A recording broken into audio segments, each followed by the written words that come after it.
friend, welcome back to my channel. I have about 4 months worth of Bath & Body Works empties to share with you today.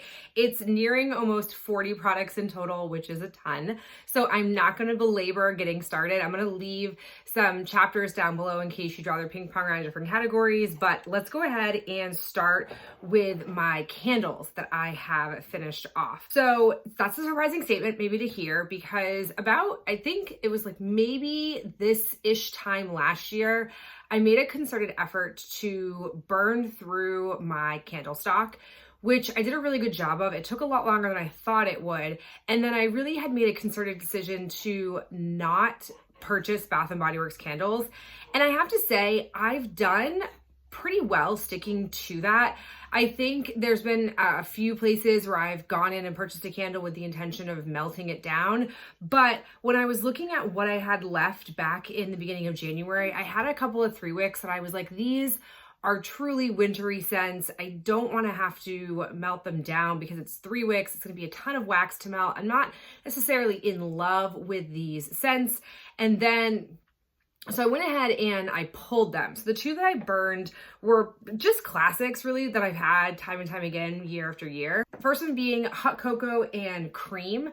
So this is a candle that I've purchased a lot of over the years. I do like it. It truly is like a Nestle cocoa powder type of scent. It is really yummy. I do enjoy it. It was a decent burner, some squidgy marks, but it went all the way down. It didn't, despite some of the off coloring here, it didn't lose its quality of scent as I burned it. It didn't get all like murky or icky scented. So I did enjoy it and I was happy to go through it. It's definitely a scent that I think I probably could find in the wax melting game. I don't necessarily need to have it as a candle, but I do like the ability to get it next year if I so chose. And then another candle that I really love is Under the Christmas Tree. This is truly such a lovely pine scent. I feel like, and I could be wrong, I feel like they have this as a men's body care scent. And if they don't have this exact one, I wish they would make it because I really do love it as a scent. And I think I would really enjoy it as like a cologne kind of scent on my husband, Ben. So again, a good burner, not a whole lot of performance issues here, burned all the way down, which I'm really satisfied with. So I was happy to go through those. And then the rest of what I had in my 3-wick collection at that time, I really do feel like are scents that I would want to be able to melt down. Like Blush Poinsettia is one of those scents. Very happy to have that. I don't really think I have any other true wintry ones like this. Then I had these single wicks staring holes into my soul every time I would open my hoarding closet because in our bedroom, we had made some switches furniture-wise to accommodate our son being born because he's currently residing in our bedroom until he hits the 6-month mark. So we moved my vanity out of our actual bedroom into our spare bedroom, which meant that my wax melter also made a move. And I didn't have any wax melting happening in our bedroom. And I felt to myself, why don't I just burn these single wicks? Because even though I thought momentarily I could melt them down, they're the ones that are in these jars that have this lip, which would make it hard unless I literally melt it and then pour, which is not how I typically do it. I typically put it in the freezer and pop the wax out and then cut from there. So I was like, let me just go ahead and burn these. So I ended up burning Golden Berry Mistletoe and Merry Mimosa. Here is what I have discovered. These, by my nose, are the same scent. I could not figure out for the life of me. I kept coming back to this scent this past winter, and I kept being like, I like it. There's something about it. I don't know what it is. It's familiar to me. I really do enjoy it. I think it's great. It's also one of those scents that I feel like leans very in the middle. It's kind of like Under the Stars, where I feel like, to me, on my body profile, Under the Stars reads more masculine. I don't love that scent on me, but this scent, I actually like it on my body, but I do feel like, you know, like Ben could have this scent on, I wouldn't be upset about it. So I burned this candle and I was like, oh, I really like it. So, but there's just something about it. And then, not in the order of preparations, I decided to burn Vanilla Pumpkin Marshmallow. This didn't perform as great as you can see here. It kind of started to tunnel at the very end and then sort of died down on me, but also a very pleasant scent and I was really enjoying it. And then I was like, you know what? I've had this Mary Mimosa one for a while. I think this is my last single wick that I had that was in this type of jar. I was like, let me go ahead and burn it. Within an hour of it being lit and me smelling it, I was like, that's it. This is the Golden Berry Mistletoe scent. They are the same, which is why I love and kept coming back to that scent over and over again. There's maybe like a slight, ever so slight difference, but when they are burned, they're both warmed up, you can't tell. Like on cold, maybe a slight nuance, but not when they're burning up. So I'm happy to discover that. I do have some Mary Mimosa as a 3-wick that I've intentionally saved for melting purposes, but I had also still had this one. I have to just say, all around with single wicks, they're better performers than I think I would give them initially would give them credit for. I was really only ever buying these with the intention to melt them, but in my little candle burning last year and then once again with these 3, they're pretty fierce. They're definitely not going to fill your entire floor. It's not like a first floor kind of candle like I can get with a 3-wick, but it's great for my bedroom. It's a good scent. I don't go nose blind to the ones that I have here, and I wouldn't say those 3 scents are the strongest profile of scent. They're definitely on the softer side of the scale, but there's still actual ones that I can smell in my bedroom, a little bit outside my bedroom, into my hallway a little bit. So I'm very pleased with them. They all burned pretty decently, not terrible. So I'm happy that I burned through that pocket of candles that I probably wouldn't have actually wanted to melt down. And I have since put a wax melter into our bedroom. So I'm back on track with melting, because I do have a big abundance of wax to melt through.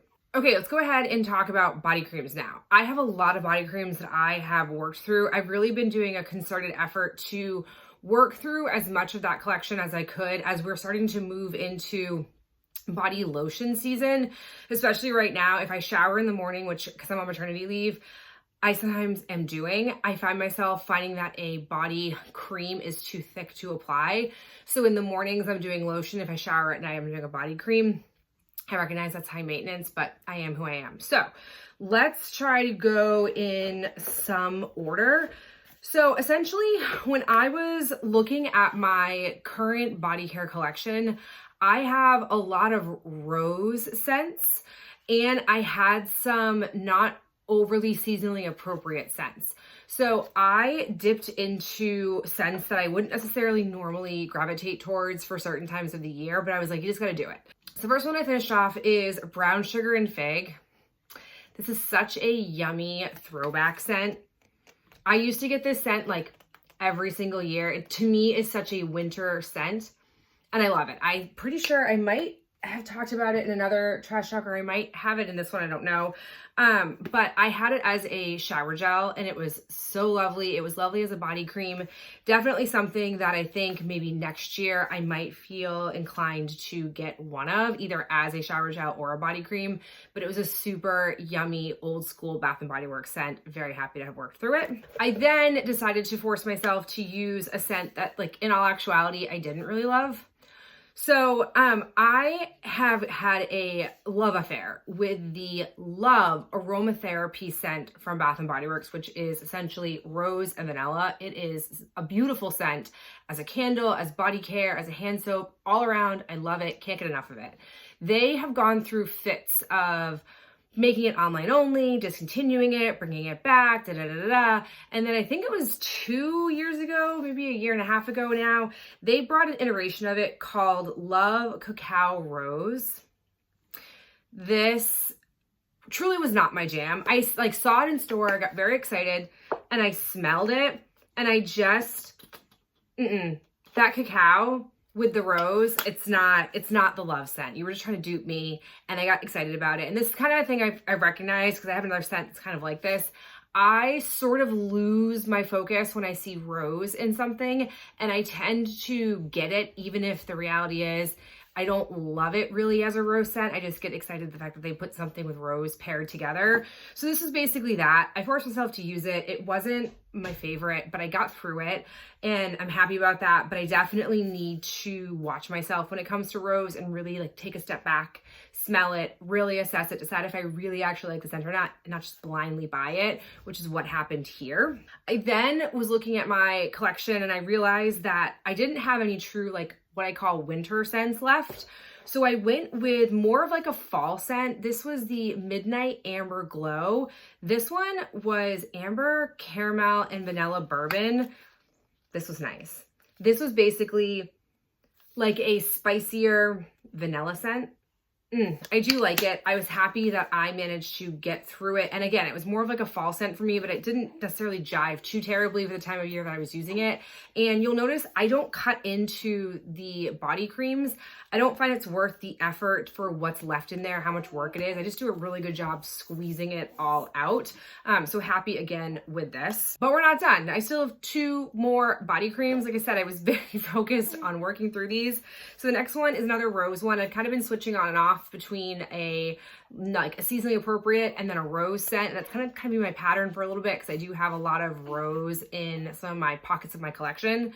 So I went with the Whipped Rose and Vanilla. I also have this as a shower gel. This was a random collection that came out, I want to say at semi-annual time. Maybe I could be wrong on that, but I did pull this out. This is not, it's not my favorite. It's fine. It's definitely better than the cacao one, but it's not the best rose scent out there. I'm happy, again, I got through it. But again, if I really stopped myself and thought about it, I wouldn't have really purchased this rose scent.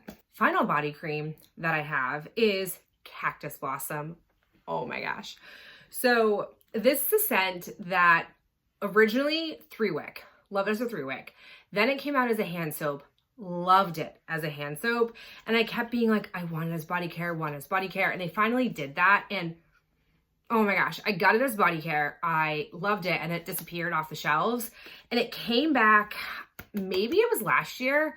I don't quite remember. But when it came back, I decided to purchase it in all 3. I did a lotion, a body cream, and a shower gel, which I try really hard to not do because the odds of me loving it for all 3 iterations is not typical, or I have to really space it out. And it's kind of like, what was the point of buying it all at once then, knowing that you're going to have to really space out your usage of it? But I could not help myself with this scent. And in truth, this was very dicey to buy as a body cream because it's very much not a winter scent, which is when I am predominantly and mostly only using body creams. But I just finished this one off. It was a really good transition body cream to use where I was still wanting to use body cream, but it's starting to get warmer out, a little bit nicer out. It's definitely springtime where I live. So I was wanting more of a lighter, sort of crisper type of scent. This has cactus flower, coconut, and lemon. So good, so yummy. I do believe I have it, I think maybe just a shower gel is all I have left. I'll definitely use it this summer, but it's so lovely, so good. I'm very happy that I was able to get use out of it and love it. And to conclude our category, I have one from Ben. It feels like I should have more, but he is very typical of cutting them open and like throwing the packaging away before I get my hands on it. But he used up the woodland scent.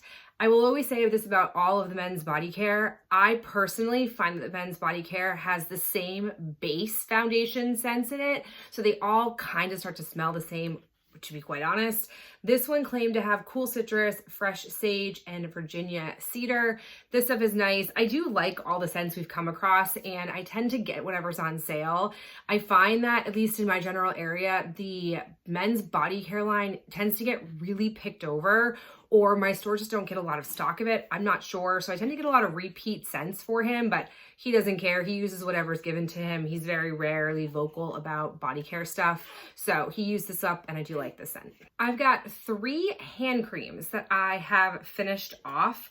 I definitely was going through a phase where I was getting these hand creams a lot via free hand cream coupons, but I haven't gotten a lot of those lately. So I just decided to make an effort to just use up the ones that I had and then move on to larger non-Bath & Body Works hand creams. First one that I have is a little bit of an older one, but I was only using it very sporadically at my classroom. It is Pumpkin Apple. I love this scent. This scent truly is such a fall scent. Like whenever I would put this hand cream on, kids would be like, oh, wow, that smells like the Michael's store in the fall. I was like, it does exactly like that. It doesn't matter like what time of year I put this hand cream on. It smelled exactly like that. It's a great scent. I think I also have it as a Pocketbac and I'm enjoying it for that purpose as well. So these are fine. I think that they're wildly pricey for what they are. It's $8.50 for one of these, which I would never purchase one at that price point, but it is a good hand cream to use. Then I have this restorative hand cream. I don't remember what the notes of it are. I do like the actual scent of this. It's a very pleasant, clean type of scent, but I purchased this one when it was on like a $2.95 sale because I was hoping it would be like the big one that I used most recently that I very sparingly was using. It's not. Even though it has similar packaging, none of them have ever come close that are packaged like this to the larger Big Kahuna one that I used up a couple months ago. That one was just superior. Other ones are kind of just fakers, but the scent of it was pleasant. And then lastly, from this past winter, I used up Bright Christmas Morning. I don't remember what the scent notes of this were, but I also enjoyed this one. To me, it was like a very classic Bath & Body Works, like fruity, florally winter spice type of scent. It was good. I liked it. It was pleasant to have. Like I said, these are hand creams that I don't necessarily seek out unless there's a really great sale or I have a coupon for them, but I'm never displeased when I finish them off or use them. Another body care category that we have to talk about are shower gels. I've got 3 from Ben that I'll do first. So another one of the Woodland scent. This again, I was just getting a lot of it around the Christmas season. I think that was the new one for Christmas. So I went ahead and picked this up whatever iteration I could, used it as a shower gel, even though it can be used for hair, face, and body wash. He also used up fresh water. We've gone through a bunch of these. This is again, a scent that I can get a lot of during semi-annual or like the $5.95 men's body care days. This one has Italian bergamot, mountain spring water, and oak moss, also very nice. And then another repeat one that he uses a lot is the bourbon one. This is got white pepper, dark amber, and Kentucky oat in it. So again, a lot of them want really like repeat scents, but he likes all of them. They set up nicely, so he uses them. We're happy with that. And then I surprisingly only have 3 that I finished off in the last few months. I've really been dabbling into non-Bath & Body Works shower gels that are in my collection too, which I think is why my number is a little bit lower. But the first one that I have is a new formula. It's the Sensitive Skin Colloidal Oatmeal Moisturizing Body Wash.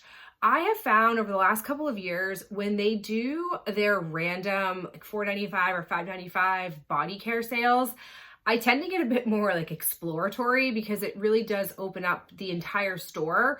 Whereas during semi-annual sale time, you're limited to mostly seasonal or clearancing out type of products. So I saw this back in the winter and I was like, that seems interesting. It was fine. I don't know what it is. These are the same ounces as what's in a regular shower gel, but I whip through these compared to the shower gels. I'm not sure if it's because it's a squeezy tube, so I get a bit more overzealous, or because it's a cream, it doesn't lather as much, so I just naturally use more of it. But the price point of these are $18.95 compared to $13.50 for a shower gel. I don't think that it's worth that price difference. Like I wouldn't say I feel like these were more moisturizing than a shower gel. They're not necessarily doing anything worse to my skin, but it was just fine. Scent was just fine. All in all, I'm glad that I got it for just the sale price, and I probably wouldn't seek this out again. Then I have 2 classics. I decided to purchase and use the Vanilla Bean Noel. Whoa. This is one of those scents that I kind of glaze over year to year and have written off as just being like a generic scent. But when it was super clearance during semi-annual sale, I think it was not this past winter, but the winter before, I decided to pick one up and it's good. It's a cult classic for a reason. I definitely smelling it right now, I'm into it, and I'm not sure I'd buy one next year, but I really do like it. It's just, again, one of those scents where I think I just kind of glaze over and forget about it and pass it off because have a ton of association with it, but I really did like it and I could see myself getting it again in the future. The third shower gel that I have is the Snowflakes and Cashmere. Such a scent that I love, but I made a mistake with this scent. I had used, I think earlier in the winter, one of the shower gels. Then I pulled out the body cream, and then I was looking at my shower gel collection and I was kind of like, I'm not quite in the mood for these more springy, summery scents, but I don't have much in way of the winter scents. Let me just go ahead and pull this out. And at this point, I think I was getting tired of the scent, and it took me a lot longer to use up than it normally would have. And I also will have to say, I've made a discovery around these types of pumps. So I think it's now, we're on year 2 of these pumps just kind of randomly popping up in my local store, and I've just bought them because for a while pumps were very hard to come by. And I have in my actual hoarding closet on one of my not shower gels, my body lotions, I have a pump where it doesn't come in on this part here. It actually is the same width as the cap. And that makes a difference, especially in the shower. I have been noticing as I've used these over and over again, that water starts to permeate inside either through here or up here. I don't know what it is, but it starts to get in and water down the product, which causes both the shower gel to get some of that like icky, watery, mildewy scent, and also breaks down the formula and makes it much more watery. So it takes me a lot longer to use these. I'm gonna do a little experiment and do one shower gel that has the cap on it and one that has this kind of pump on it, because I have a lot of these pumps now, and test out how well they live through the whole cycle of the bottle. If the quality of the formula stays the same, if the scent stays the same, compare the two together. But I'm pretty sure these pumps are not as foolproof for in the shower. They're better for like the body lotions and things of that type of nature. But I'm getting rid of this pump because it just doesn't seem to be very good anymore. And I'll report back on my findings, my very scientific findings. Because if you don't know, I do keep 2 shower gels in my shower at the same time. I tend to like switch on and off between the 2 scents. It gives me more variety, it works through more product that way, which I do like. So we'll see how my experiment plays out. So I have one actual Pocketbac, which is in a delicious scent called Fresh Cut Lilacs. I love this scent.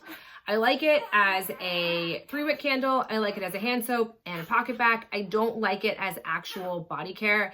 I think it was 2 years ago they came out with it as body care. Not a fan of it in that form. I did try it, but it's good everywhere else.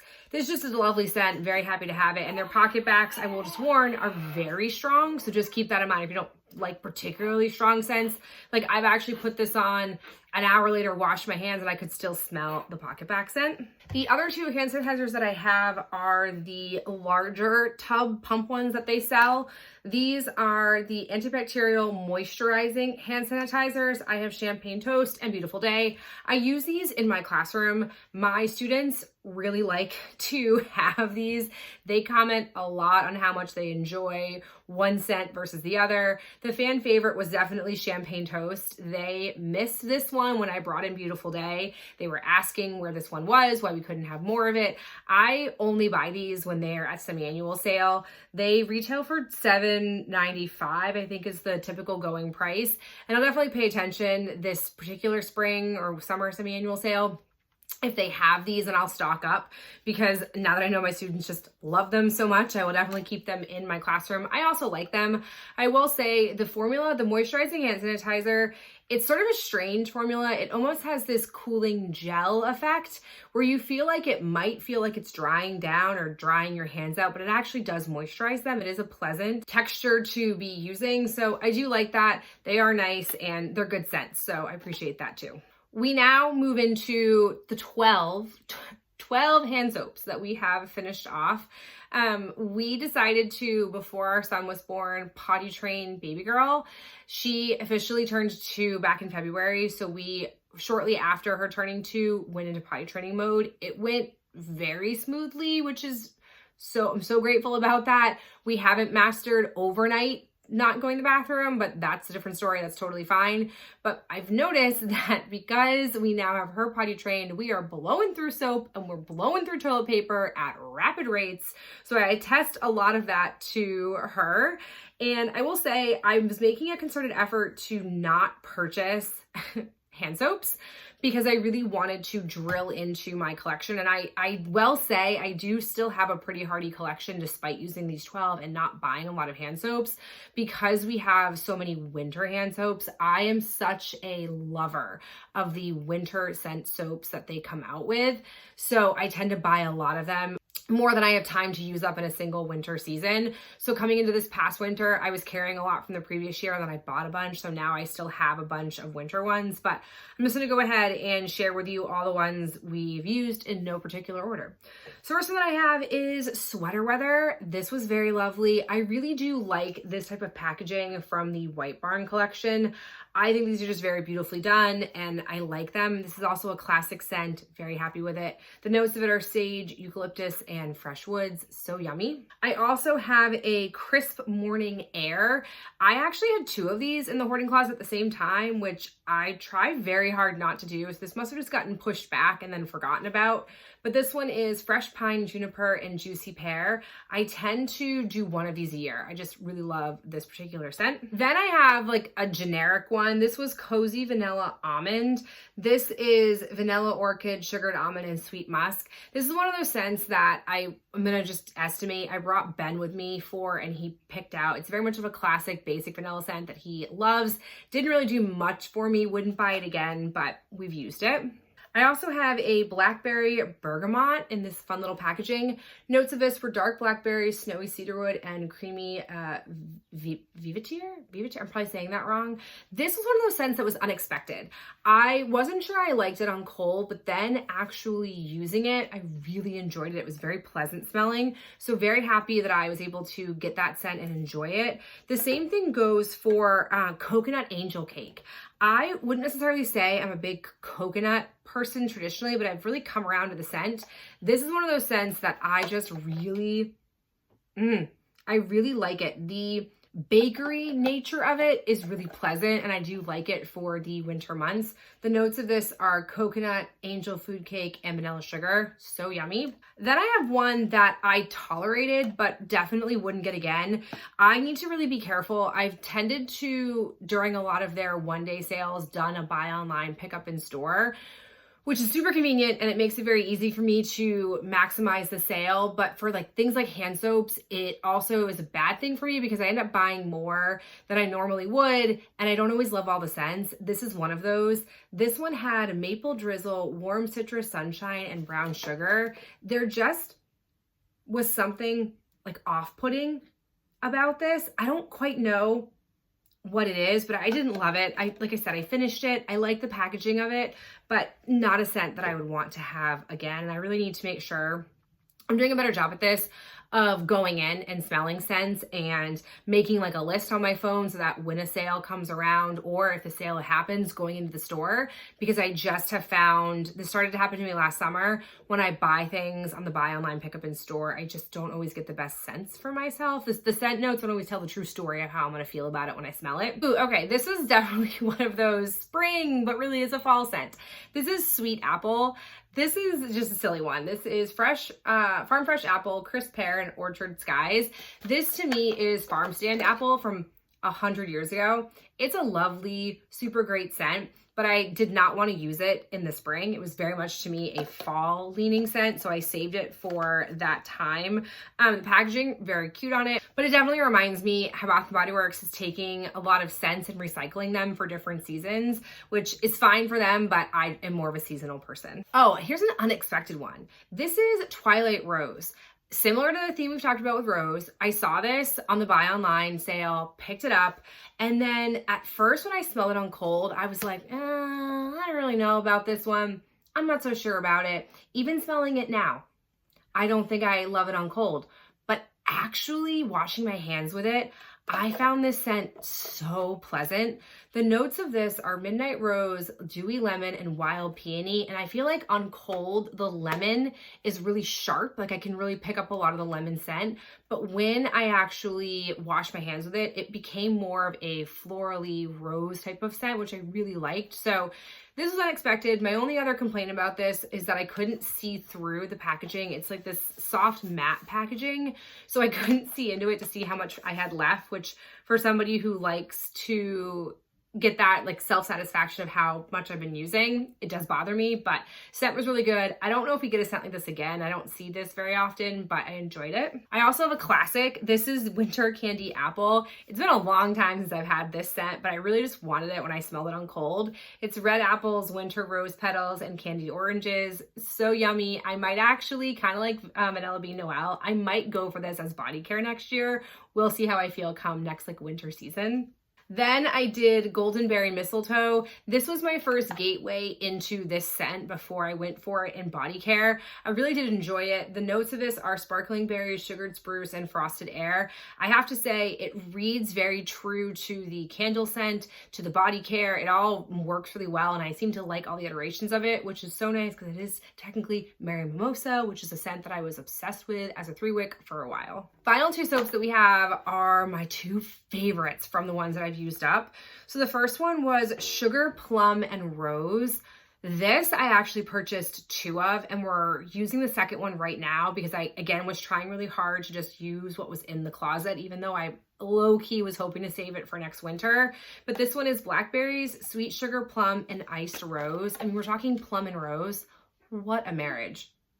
Oh, it's so good. I would really like to have this as a body care scent. It might actually be a body care scent, and I just can't pinpoint which one it is, but oh, it's so yummy, so delightful. The packaging, so cute. Purple, nutcrackers, the gold. I just was a big fan of this. Happy that I have 2 of it. A little sad that I don't have one for next year. Maybe it'll come out next year. We'll see. And then from this past spring, it was the Happy Easter. Listen, love the printing on it. A little sad that I couldn't see through like the other Twilight Rose one, but still it was so fun, so lovely. This one was whipped marshmallow, pastel clouds, and sweet daffodil. So good. I actually went back for more of this one, so I do have another one in the closet for me to use. I think maybe this summer if I get to it. If not, I'll probably use it next spring, but it was a soft scent, but a beautiful, beautiful scent. Very happy with it. And then to end the longest Bath & Body Works trash talk of my life, I have 2 products that took me about a year to use up, and that is the shampoo and conditioner. So this is the scent At the Beach. I was really jazzed when these came out. I think it was about a year ago. I was super excited about it. I thought it made a lot of sense for them to go into the hair care game because very nicely scented products. It's really all their thing. But these did not work for me. The shampoo more so than the conditioner was the culprit. I have to say, scent-wise, love it. At the Beach, great scent as body care. Great scent as hair care. I do enjoy that aspect of it, but that's basically where it ends because I found that this caused me to get an itchy scalp. I couldn't pinpoint if it was this or not, so I kept trying like other things and coming back to this, which is partly also why it took me so long to use these up. But in the end, I just feel like it is difficult to get out of this. It's a very thick shampoo, and it just dries out my scalp. And I wouldn't say I particularly struggle with a dry scalp. And part of me wasn't sure if it was pregnancy, because overall in my second pregnancy, I was much drier head to toe and drier much earlier in the pregnancy than I ever was in my first. So I wasn't sure if it was that, but in my postpartum and also pre-being pregnant, I had itchy head syndrome from this. And when I used something else, my head was not nearly as itchy. I never used it long enough to fully circle back to. The conditioner was fine, but it's a thinner type of conditioner. And for somebody who has thicker, coarser hair, I just don't want something super, super thin. I want a little bit more body in it. And to be honest, I'm not just going to buy one of the 2 things. I'm either going to buy both or none. So because I don't like the shampoo, it automatically defaults to conditioner because I'm not going to subscribe to buying one and not the other. It's just, that's more maintenance than I'm willing to subscribe to. A lot of other things about me, I'm more high maintenance, but that particular thing I am not. So we are parting with these. I'm happy that I tried them and got sort of the itch out of my system for it to test something out new from them, but it just didn't line up for me personally. Okay, so there you have it. The longest, nearly 40 products have been used up Hopefully we don't go that long again, but it is nice to see for a prolonged period of time how much product we can really work through in this household. And it doesn't even include all of the products Ben used, just the ones I managed to get my hands on before he recycled them. But thank you so much for being here. It was so nice chatting with you, and I'll talk to you in the next video real soon. Bye.